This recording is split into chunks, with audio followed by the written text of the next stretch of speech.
Astaghfirullah. Assalamualaikum warahmatullahi wabarakatuh. Alhamdulillah wassalatu wassalamu ala Rasulillah wa ala alihi wa sahbihi wa mawalah wa la hawla wa la quwata illa billahi wa ba'du. Alhamdulillah, segala puja dan puji hanya milik Allah Subhanahu wa taala. Salawat dan juga salam kita hadiahkan kepada Rasul kita Nabi besar Muhammad sallallahu alaihi wa ala alihi wasallam. Malam ini alhamdulillah kita bisa berkumpul kembali di Kaila Catering ini. Dan tema malam ini kita akan membahas tentang orang-orang yang dijauhkan daripada rahmat Allah Subhanahu wa taala. Sering kita membaca surah Al-Fatihah minimalnya 17 kali dalam sehari kalau melihat dari jumlah salat wajib yang kita lakukan. Kita sering membaca setelah Alhamdulillahirabbil alamin Ar-Rahman Ar-Rahim.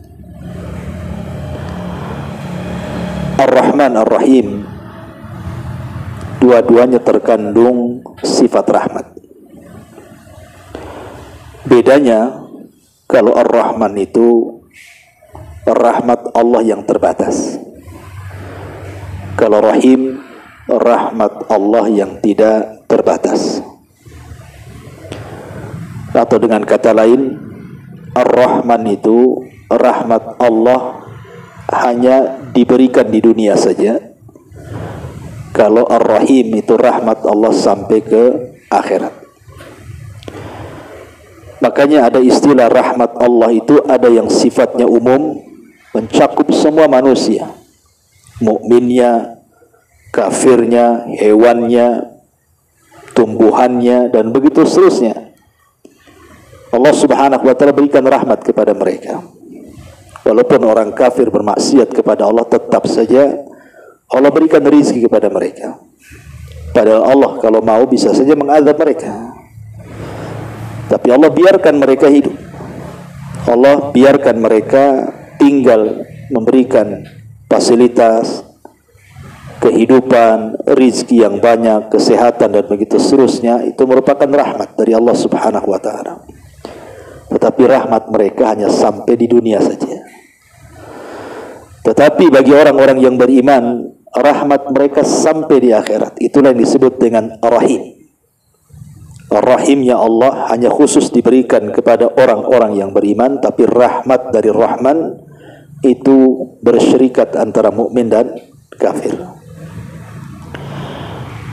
Tentu bicara tentang rahmat Allah itu luas, seluas-luasnya. Bahkan ada seorang ulama generasi ketiga setelah sahabat tabi'in dan tabi'ut tabi'in, namanya Hammad ibn Salamah rahimahullahu ta'ala. Hammad ibn Salamah ini mengatakan, seandainya kelak pada hari kiamat saya disuruh untuk memilih dua orang yang akan memberikan rahmat. Maksudnya dua orang di sini, orang tua dan satunya adalah Allah Subhanahu wa taala. Tentu bukan orang kalau Allah Subhanahu wa taala ya. Artinya kalau seandainya saya dihadapkan dengan Allah dan ibu saya kelak pada hari kiamat, kemudian saya disuruh untuk memilih siapa yang akan menghisab saya, maka saya memilih Allah Subhanahu wa taala dibandingkan ibu saya. Padahal seorang ibu tidak mungkin memasukkan anaknya ke dalam neraka. Tidak ada orang yang mau seorang ibu itu mencelakakan anaknya. Tapi kata Hammad ibn Salamah, kalau aku harus memilih antara Allah dan juga orang tua, tentu aku memilih Allah untuk menghisab diriku. Kenapa? Karena rahmat Allah jauh dibandingkan kasih sayang orang tua kepadaku. Karena Allah Subhanahu wa taala ketika menciptakan rahmat itu, Allah ciptakan 100 rahmat. Jadi yang satu itulah yang kemudian diturunkan ke bumi. Yang 99 rahmat itu Allah simpan kelak pada hari kiamat. Yang satu saja kita bisa melihat luar biasa, di mana orang tua sayang dengan anaknya, binatang juga sayang dengan keluarganya, dan begitu seterusnya. Bagaimana kalau seandainya pada hari kiamat bukan hanya satu rahmat tapi digabungkan dengan 99 rahmat? Bagaimana kasih sayangnya Allah kepada hambanya? Makanya kata Hamad ibn Salamah, saya memilih Allah yang menghisab diriku dibandingkan ibuku, ya, karena luasnya rahmat Allah Subhanahu wa ta'ala. Makanya ada seorang sahabat namanya Amr ibn As radhiyallahu an, pemimpin Arab, pemimpin orang-orang musyrik. Itu telat masuk Islam. Dia masuk Islam berbarengan dengan Khalid ibn Walid. Jadi setelah 20 tahun lewat, kawan-kawannya banyak masuk Islam.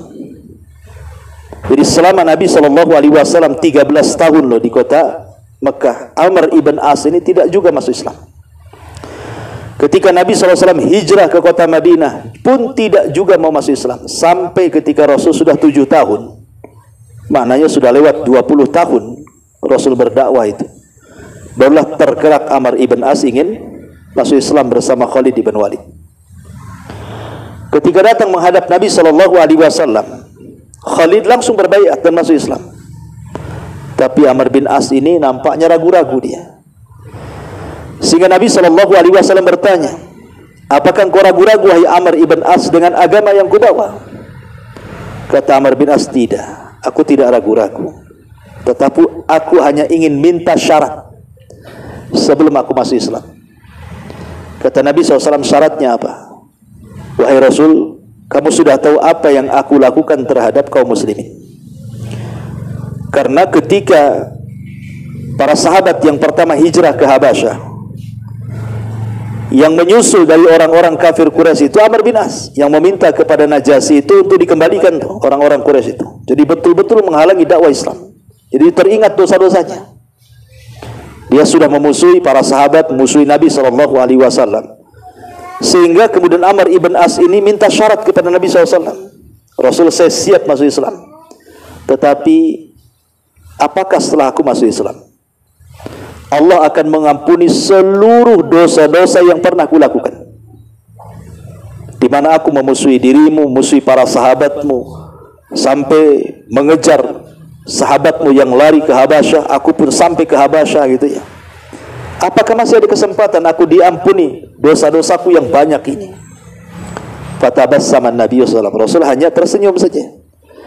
Kemudian mengatakan, ya Amr, innal islama tahjubu ma qabla. Dengan engkau masuk Islam itu cukup untuk menghapuskan semua dosamu. Makanya beruntung orang-orang mu'allaf itu. Kalau mereka bisa masuk Islam, berarti dia habis dosanya, mulai dari nol lagi.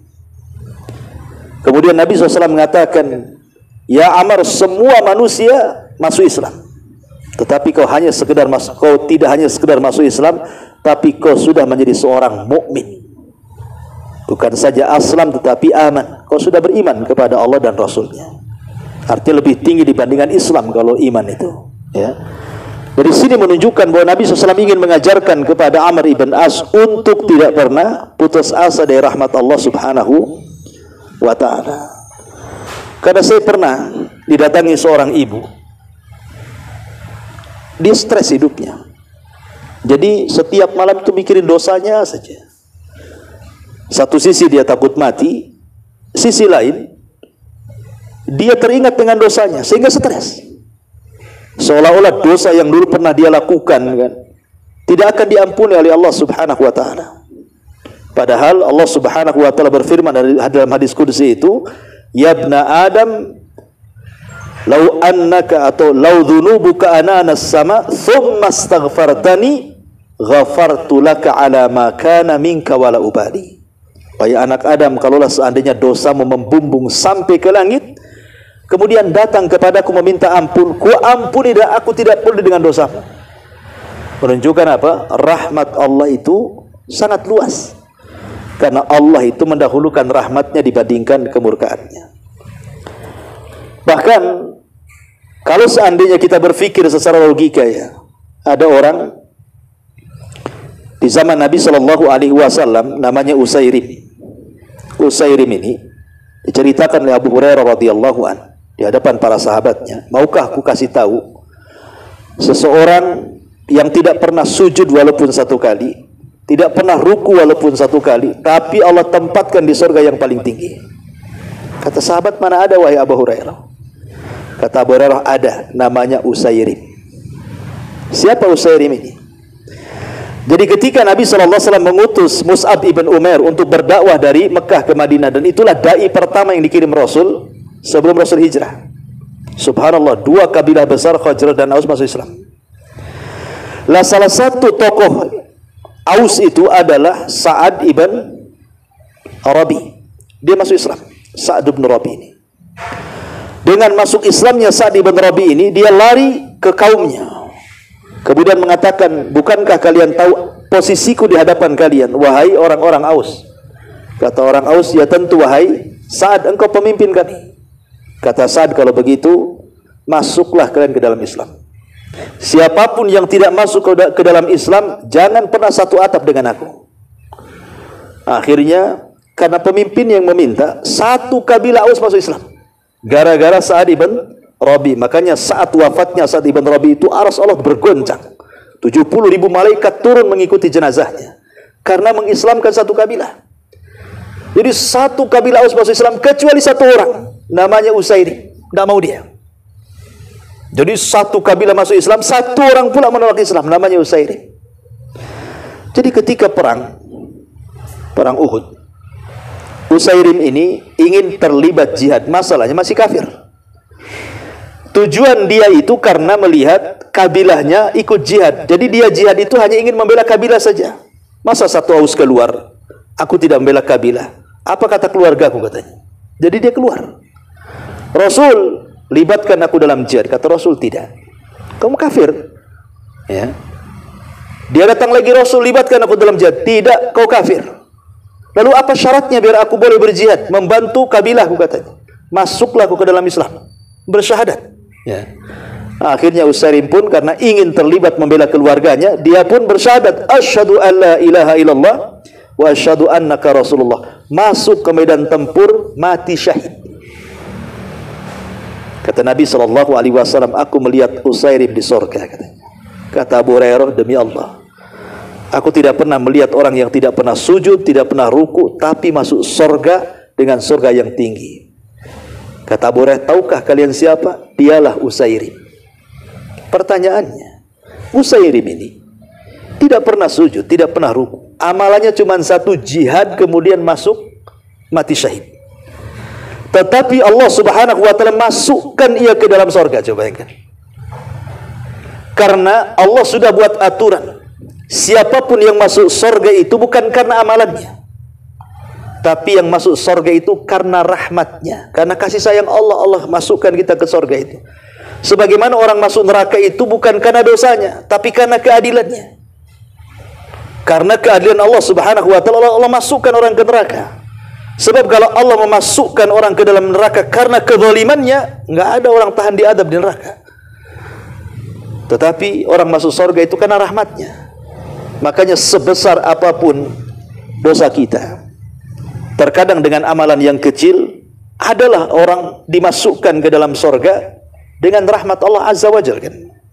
Maka di zaman Bani Israel, ada orang tidak pernah berbuat dosa, seumur hidupnya nggak pernah maksiat. Nggak pernah maksiat sama sekali. 70 tahun dia nggak pernah maksiat. Kita ini nggak bisa, kalau nggak maksiat sehari itu kayaknya nggak sah gitu ya. Ini 70 tahun nggak pernah maksiat, kemudian Allah takdirkan meninggal, mati husnul khotimah. Kemudian dipanggil di pintu surga orang ini. Kemudian Allah katakan, udkhulul jannah bi rahmati, masuk kau ke dalam surga dengan rahmatku, kata Allah. Kata anak muda Bani Israel mengatakan, oh tidak, aku tidak mau. Aku ingin masuk surga karena amalanku. Kalau kau masukkan surga orang yang bermaksiat, kemudian tobat, kau terima tobatnya, kau masukkan ke surga, wajar dia masuk surga karena rahmatmu. Tapi aku kan tidak pernah maksiat. Hidupku beribadah kepadamu. Aku ingin masuk surga karena amalanku, bukan karena rahmatmu ya Rabb. Kata Allah, baik. Kalau begitu hitung pahalamu yang 70 tahun itu. Akhirnya dihitung pahalanya. Rupanya pahala selama 70 tahun dia beribadah tidak sebanding dengan nikmat penglihatan yang Allah berikan kepadanya. Akhirnya dia ketakutan karena takut tidak masuk surga. Terpaksa dia mengatakan, ya Rabb, kalau gitu adkhilnil jannah bi rahmatika, masukkanlah aku dengan rahmatmu, katanya. Ya kan? Jadi semua orang itu butuh rahmat Allah, kasih sayangnya. Kita ini butuh kasih sayang Allah Azza wa Jalla. Makanya setiap hari kita diajarkan mengucapkan salam. Coba, apa sih fungsi salam itu? Assalamualaikum. Kemudian dijawab waalaikumsalam warahmatullah wabarakatuh. Di situ ada doa rahmat. Karena kita ini butuh kasih sayang Allah Subhanahu wa taala. Masalahnya, ma'asyiral muslimin wal muslimat rahimani wa rahimakumullah, ada pula orang-orang yang dijauhkan dari rahmat Allah. Dan lawan rahmat itu apa? Laknat. Jadi rahmat itu didekatkan ke surga, rahmat itu didekatkan ke laknat itu didekatkan ke neraka. Jadi ada orang-orang itu yang justru dijauhkan daripada rahmat, didekatkan pula dari laknat Allah Azza wa Jalla. Lah inilah yang kita akan bahas, siapa orang-orang ini yang justru tidak mendapatkan rahmat Allah, malah diancam dengan laknat Allah Subhanahu wa taala.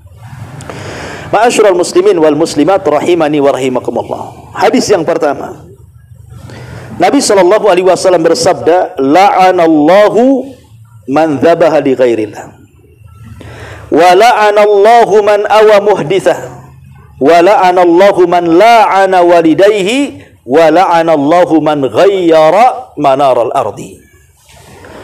Allah melaknat, artinya Allah menjauhkan rahmat. Dari siapa? Yang pertama, orang yang menyembelih bukan karena Allah Subhanahu wa taala. Orang yang menyembelih bukan karena Allah Subhanahu wa taala. Seperti umpamanya ma'ruf di negeri kita ya kan, menyembelih untuk pantai Laut Selatan, kadang-kadang kan ada tuh acara-acara larungan, disembelih satu ekor sapi, kemudian kepalanya dilempar untuk Nyi Roro Kidul gitu ya. Itu menyembelih bukan karena Allah. Ya, atau zaman dulu kita sering mendengar ada orang yang naruh sesajen di pohon-pohon, ya kan, di gua-gua, di tempat-tempat keramat. Itu menyembelih bukan karena Allah Azza wa Jalla. Allah melaknat orang yang seperti ini. Ya, menyembelih bukan karena Allah Subhanahu wa taala. Makanya aturan penyembelihan dalam Islam itu, pertama menyembelih membaca basmalah dan sesuai dengan syar'i. Yang kedua, diniatkan kepada Allah. Bukan hanya menyembelihnya saja baca basmalah, tapi niatnya juga karena Allah. Karena terkadang orang-orang yang melempar kepala kerbau ke lautan itu, terkadang ketika menyembelih baca basmalah dia, tetapi rupanya tujuannya bukan karena Allah, rupanya untuk penghuni Laut Selatan pula, atau penghuni lumpur lapindo. Dulu saya dengar ada kambing dilempar ke lumpur lapindo itu. Entah apa maksudnya gitu kan. Atau untuk supaya gunung tidak meletus. Sudah ditaruh pula kepala kambing, meletus juga pula gunung itu. Berarti tak terima sama jinnya. Ya. Intinya bahwa menyembelih bukan karena Allah, orang ini dijauhkan dari rahmat. Ini yang pertama. Yang kedua, man awa muhditsa, orang yang melindungi orang jahat. Nah, ini hati-hati para pengacara, biasanya lawyer-lawyer ini. Sudah tahu kliennya ini orang jahat, ya kan? Yang tidak bisa dilindungi, malah mati-matian karena uang supaya dia bebas. Jelas-jelas dia pembunuh umpamanya kan. Jelas-jelas dia salah, masih dibela-bela supaya dia bebas. Naudzubillah. Ini masuk pada awa muhditsa, melindungi orang jahat. Allah laknat orang kayak gini. Ya. Kemudian yang ketiga, Allah laknat man la'ana walidayhi. Allah laknat orang-orang yang melaknat kedua orang tuanya. Kok bisa anak melaknat kedua orang tuanya? Saya kira nggak ada lah anak melaknat orang tuanya. Kalau zaman dulu, kalau zaman sekarang ya mungkin banyak kan anak melaknat kedua orang tuanya. Tapi maksudnya di sini artinya kan melaknat orang tua itu ada dua macam. Ada secara langsung, ada tidak secara langsung. Ya secara langsung mungkin seorang anak memaki orang tuanya, itu langsung tuh. Tapi ada juga tidak secara langsung. Maksudnya apa? kita melaknat orang tua orang lain, kemudian anaknya tidak terima, melaknat pula orang tua kita. Banyak kita menghina orang tua orang lain. Oh, dasar kamu itu, orang tuamu bajingan kan itu. Nanti anaknya marah, oh orang tuamu kurang lebih juga bajingan. Nah, itu akhirnya apa? Memang kita tidak melaknat orang tua kita, tapi gara-gara kita orang tua, orang itu melaknat orang tua kita kan. Itulah orang seperti ini kata Rasulullah, la'anallahu man la'ana walidayhi. Ya, Allah melaknat orang yang mencela kedua orang tuanya. Kemudian yang terakhir, la'anallahu man ghayyara manaral arda. Allah melaknat orang-orang yang menggeser-geser patok tanah itu banyak di masyarakat tuh. Ya, kadang-kadang di pematang sawah dicangkul jalannya jadi sempit kan gitu ya. Atau umpamanya di kebun kadang-kadang patoknya sudah jelas pohon mangga digeser pula ke pohon duren gitu ya. Kan banyak di masyarakat ini. Rebutan lahan, 1 jengkal saja kata Rasulullah itu akan diikatkan di lehernya 7 lapis ke bumi. Macam mana yang mengambil tanah orang 1 hektar coba? Ya, atau 1 kapling lah kan itu ya. Ini 1 jengkal saja cukup untuk dikalungkan di lehernya pada hari kiamat 7 lapis ke bawah tuh. 1 jengkal. Nah, itu kan nggak banyak. Iya nggak banyak. Coba digali sampai 7 lapis tuh. Nah, berapa truk tuh tanahnya tuh? Ya. Gimana 1 kapling? Gimana 1 hektar kan itu? Naudzubillah. Maka ini juga termasuk orang-orang yang dijauhkan dari rahmat Allah dan didekatkan dengan laknat Allah Azza wa Jalla. Ini hadis yang pertama. Hadis yang kedua, Nabi SAW mengatakan, la'anallahul wasilat wal mustawsilat wal washimat wal mustawshimat wal mutanammisat wal mutafallijat lil husni al mughayyirat li khalqillah. Kata Nabi SAW, Allah melaknat wanita-wanita yang menyambung rambut. Coba sekarang kan banyak tuh. Kadang-kadang datang ke salon, biar indah rambutnya disambung-sambung lah rambut itu kan. Nah, kalau zaman dulu mungkin potongan-potongan rambut tuh masih berharga ya. Zaman dulu kan dijual tuh potongan rambut. Tuh apa biasanya tuh gelung biasanya. Allah melaknat. Ya, sinden-sinden biasanya kan ditaruh gelung-gelung palsu itu. Di sini Allah katakan Allah melaknat orang-orang yang menyambung rambut. Kemudian Allah melaknat wanita-wanita al-washimat wal mustawshimat, yang bertato dan yang mentato. Yang tadi yang menyambung dan yang menyambungkan. Nah, sekarang naudzubillah ya. Dulu biasanya orang-orang Cina itu yang bertato. Sekarang Cina tak bertato, orang kita pula bertato-tato semua. Ya. Kadang-kadang sudah hitam, bertato hitam lagi, tak nampak tatonya. Jadi naudzubillah, macam-macam tato sekarang ya, dari kepala sampai kaki. Naudzubillah, Allah melaknat orang-orang yang ditato dan yang mentato, dua-duanya dilaknat. Kemudian wal mutanammisat, yang cukur-cukur alis itu. Kalau laki-laki jarang lah cukur alis kan. Perempuan biasa cukur alis itu. Ngapain dicukur alis coba? Kadang-kadang dikasih spidol, spidolnya pula tak permanen, kena hujan habis lah kan itu. Malu dia. Nah, jadi jangan cukur alis. Mutanammisat dilaknat oleh Allah Subhanahu wa taala. Kemudian al mutafallijat lil husni, yang meratakan gigi. Mungkin sekarang ini pakai bekel istilahnya. Ya. Kalau tujuan di bekel itu hanya untuk umpamanya kesehatan gigi, karena giginya jarang, kalau makan nasi asik loncat dari lubang itu, ya kan? Itu nggak apa-apa, karena manusia itu umumnya nggak seperti itu giginya. Berarti kalau jarang-jarang berarti ada masalah. Kalau ingin dirapatkan karena sebuah kesehatan tidak apa-apa. Tapi kalau tujuannya hanya untuk kecantikan saja, dilaknat dalam hadis ini. Al-mutafallijat lil husni. Kalau meratakan gigi hanya untuk kecantikan, dilaknat, tidak boleh.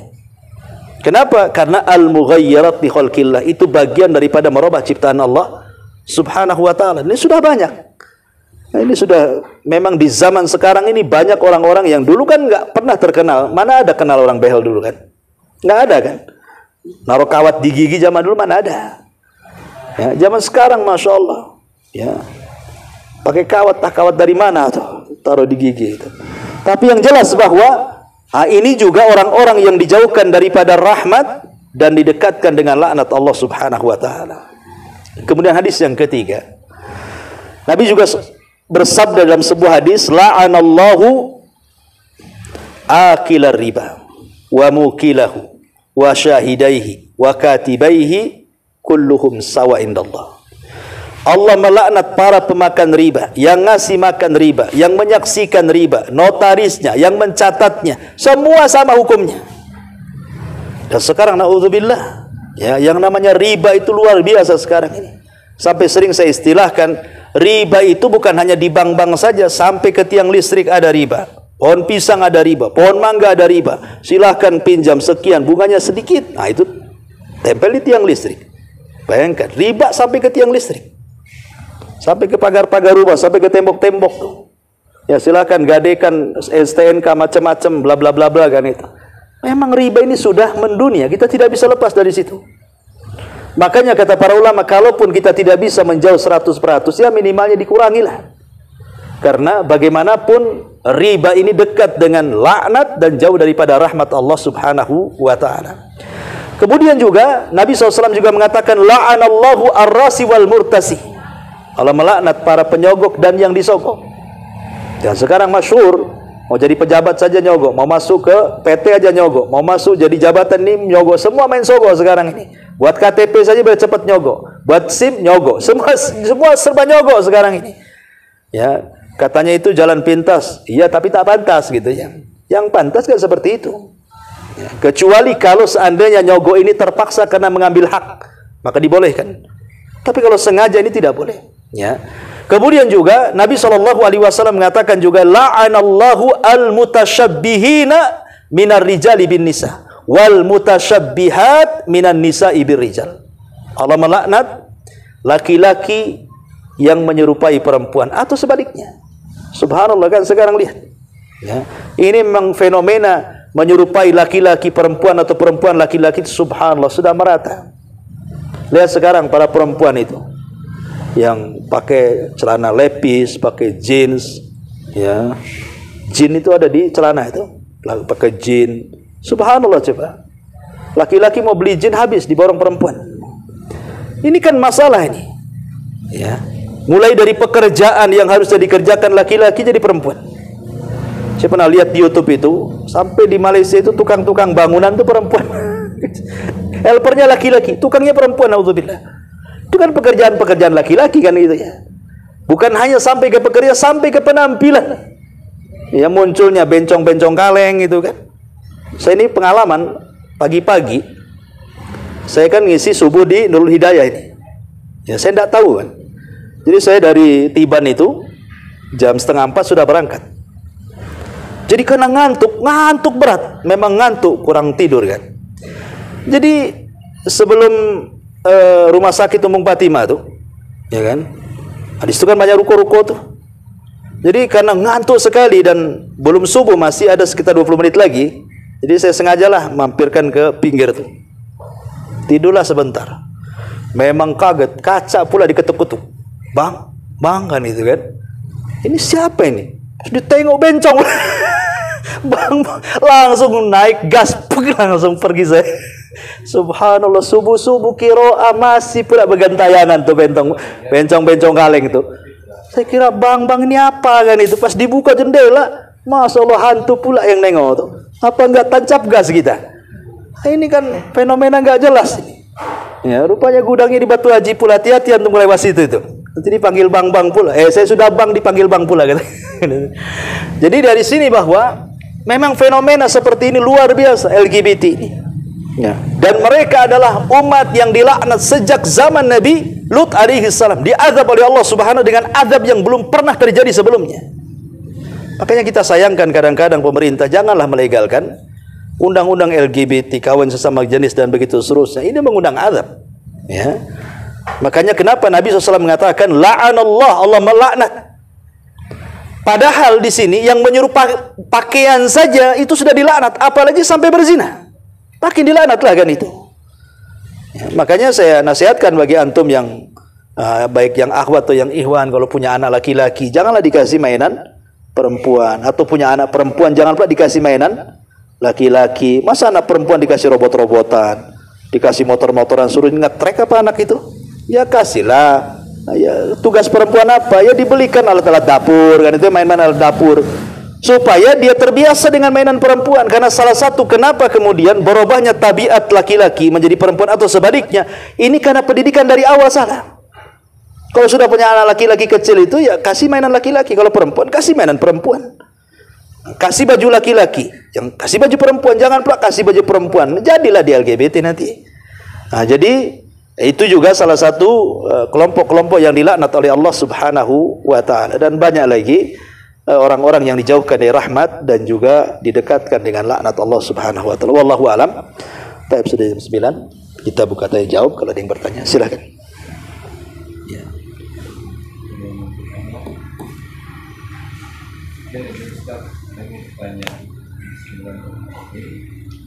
Pertama, dulu ada gaji karyawan kita yang laki-laki tapi agak wanita. Gemulai gitu ya.